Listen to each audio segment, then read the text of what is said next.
Hello guys, pakita ko sa inyo kung gaano kalayo nilalakad namin papuntang venue tapos sa hotel. Ayan, nandito ako ngayon sa venue, pabalik ako ng hotel. Nilalakarin ko. Maulan ha, may snow. May snow pala, hindi maulan. Teka lang, pusang gala, nakalimutan kong isara yung ano ko. Lamig, teka lang. Ayan. Tara, ayan o, namumuti ako sa snow. So naglalakad ako pabalik ng hotel. Layo na lang. Mag-start na yung laro, actually 2 minutes na lang kaya lumabas na ako ng playing area. Bawal kasi ang non-player dun sa pinaka-playing area. So simple maglalaro yan. Kasi sumalaro 3:30 PM dito second game. Ako naglalakad. Grabe, tumatama pala yung snow sa mukha, saka sa mata. Hirap maglakad.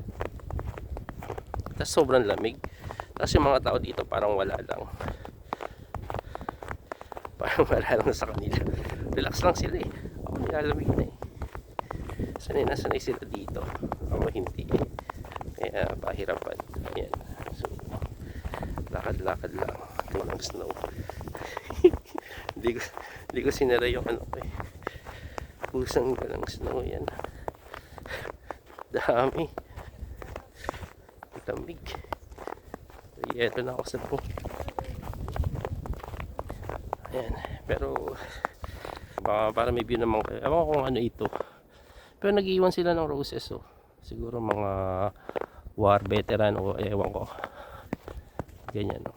Para siyang park actually. Ang problema lang, para siyang park pero mas snow kaya hindi ka mapaggala-gala.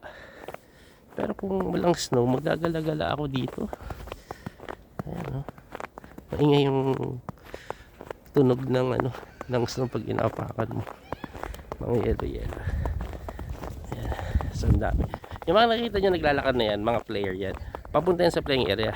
Medyo nagmamadali sila kasi late na eh. Late na eh. Tingnan nyo, ayan, mga bench yun eh. Pero lubog. Lubog, no? Lubog sa snow. Right, so, hindi po ako kasali sa tournament. So, ang ginagawa ko dito, ayan, example. Start yung laro, hatid ko si Prin. Of course, prepare ko yan bago maglaro. Inaral namin yung tira ng kalaban. Mamaya, before matapos yung game yan, pupunta ako doon. Sakit na ng kamay ko. Naglalamig, walang gloves yung isa eh. Pupunta ako doon para sunduin siya before matapos. Parang ano ako kasi nani coach eh. So pupuntahin ko siya doon mamaya. Tapos diretso kami kainan. Kasi ang kainan nagsasara 8:30. Ang laro niya natatapos mga ano na yan 7. Ano, 7:30.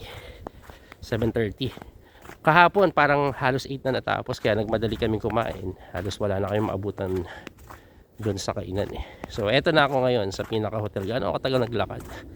3 minutes walk kasi mabilis ako maglakad. Nilalamig ako eh. Ayan. Ayan pinaka hotel namin. So doon ako nanggaling. Ayan oh, grabe. Layo. So lakad, pasok. Eto na po yung pinaka hotel.